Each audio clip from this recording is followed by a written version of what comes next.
years, I kept nagging her, and eventually I got to play. When I started, I was really good at actually like being a goalie and a player. My first coach actually, like we were rotating the first few years, and after I think 3 years, the final year, I was a goalie for a full year. At the end of the season, he said, "Mark, you're the best goalie we have, but I've never seen a guy with so good stick handling and so good like technique you have. Like I've never seen it ever at your age." So he wanted me to switch back, but my Hasek plan was set, and I really wanted to be Dominic Hasek. So I kept playing. With my background, being light skinned, growing up in Sweden like 20 years ago, like I had to like always, like my mother always told me like you basically have to like work 3 times as hard as somebody else to get anything. And literally that was what I had to do. Like everybody, like you talk to anybody my age group, 89, I was always like the top goalie, but we were always splitting time in my team. Because somebody's dad had this or had this money sponsor or whatever, but I only split even though I was always playing better than everybody, and I always had to kind of like deal with that, and it went all the way to I assume most of you know David yeah, even the people from Sweden, David Puckett is like this big tournament you play like when you're 15. It's actually very common in Sweden that a lot of people quit after David Puckett, like they don't make it, so they get tired of it. Like a lot of the people I played with that were super talented, they quit because they didn't make it. It was pretty crazy because in all the tournaments we had, like these seasonal tournaments you have usually, like with all the top teams, because I played at juli growing up. I was always like best goalie, almost every year. So when it was time for David Puckett, there was supposed to be 4 goalies selected. I was not selected. Then there was 1 goalie hurt, and they were going to take another goalie. I was still not selected. So it's 5 fucking goalies, and I like and even the goalie coach was pushing like you should pick Mark, and they were like, nah. I think most of those goalies quit like a year or 2 later, but I was still not selected. That was my first year of hockey gym in Victor på Södermalm.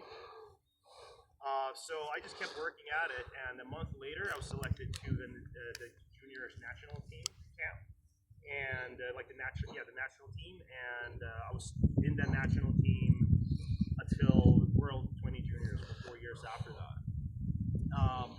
But here's a crazy thing that happened to me again, which is also actually kind of insane. In the World 18 Juniors, in my draft year, I was actually like, you have these rankings for draft rankings. So I was number 1 of European goalies the whole season. Like the whole season, I was number 1.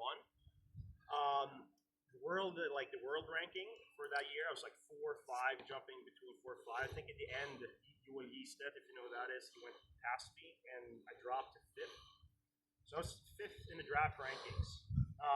Usually, if you're 5th as a ranked of all goalies, you're usually drafted in what round would you assume? 3rd, 4th round. Yeah, right. I think that year was like 7 rounds. But I don't know if some of you know my other background as Mark in the motherfucking park. So you can Google it. It's on YouTube. I was on Swedish Idol for fun. So this thing I did at 16 years old just for fun. So the crazy thing is, I came over for the draft combine, and my American agent, Eustace King, he told me like, Mark, you're really pissed off about this Idol thing. And I was like, why? No, like the way you look and the whole thing, like it's super conservative here. Like they just don't like it. And I was like, but doesn't hockey matter? Because the fact that I play hockey, I have better stats. Like the World Juniors, we beat Canada in the bronze game 8-3 or 8-2 or something. I think I had 2 shutouts in that tournament. I played I think like 30 games for the Swedish national team. I got best goalie in 2 other tournaments.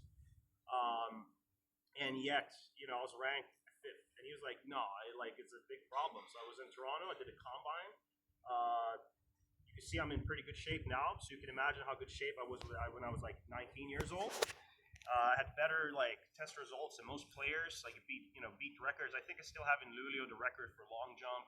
I think in Gordon I might have beaten their long jump record or tied it or something when I was 16.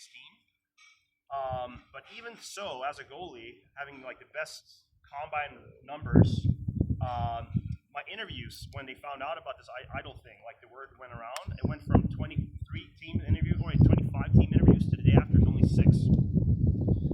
Some of the teams hadn't got the word, so when they would ask me, like, how many interviews do you have? I was like, 4 or 5. They're like, why? So they were super confused. And by the end of it, draft night came, I had 2 interviews with Swedish magazines. They were like, you're expected to go second, third round, whatever. In the end, I was not even drafted. So I was not even drafted. And I look back at the numbers, the rankings, 20 years back. Every single goalie that's top 5 ranked was like at worst 4th round. I was not even drafted in any round because of something, right? Because I did something on Swedish Idol. So again, it was almost like it kind of flipped my whole like world, because in my opinion, it was like, I play hockey, I play well, but still for some reason you don't get selected, right? So what I did is I just kept working at it, and then 3 years later, I was able to sign an NHL contract with Toronto. And even through that time, I had a really good season in Altoona. Then I had the worst stats in Örebro in the whole Allsvenskan. All of Allsvenskan had the worst stats. You would have wanted to drop me. They had a contract for 1 more year. They said, like, we're not sure about you. So they actually wanted to get rid of me, but they couldn't get rid of me. So they couldn't find another goalie. They got a new goalie coach I had since I was younger. He was like, fuck it, give Mark a chance.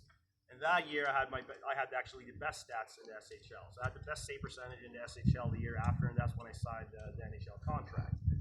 So like my whole point is, like, throughout all this bullshit that I had to deal with, for me, I just always believed in, there's a few things that I always believe in, and those are the things I want to like talk about now. And one is like, if you have something you believe in, it literally like, just fucking do it. Like, just fucking do it, and don't care about what anybody says, what anybody thinks, or whatever. Like, if you believe you can do it, you really, really, really can do it. And I think the importance in able to achieving it, I think, is just consistency. Like, if you just like stay at it and just keep doing the thing, you will usually be able to either do the thing or get close enough to that you can do like another thing. And I think this actually helped me even as I quit hockey, because I had injuries when I was young. I had some hip injuries. I don't want to even go through the bullshit I had to do dealing with that. I can tell you, like, but at the end of that, I basically decided to start a company with a friend, and I didn't have much experience. Like, I've always done programming and stuff, but I was like, you know what, like, you could probably pull this off. So I was able to learn how to like build systems. We built this app, and we were able to raise about I think 100 million in 5-6 years, and I had no experience for working in that field. But I think it comes from the fact that you have this mentality of like, you believe in a thing and you want to do it, you find a way to do it, you just stay at it, you stay consistent, and you believe that you can do it. So my whole point is that whether you want to get good at hockey or you want to get good at something else, like, as long as you like, if you have the mentality that you just want to get better and just staying at it, that will translate to any other thing that you do in life. And yeah, I think that's something to just think about if it helps you. And if it doesn't, like, I don't know everything. This is my experience. If it sounds like bullshit to you, that's fine too. Maybe I'll learn more, but that's one life advice I wish somebody would have given me, earlier.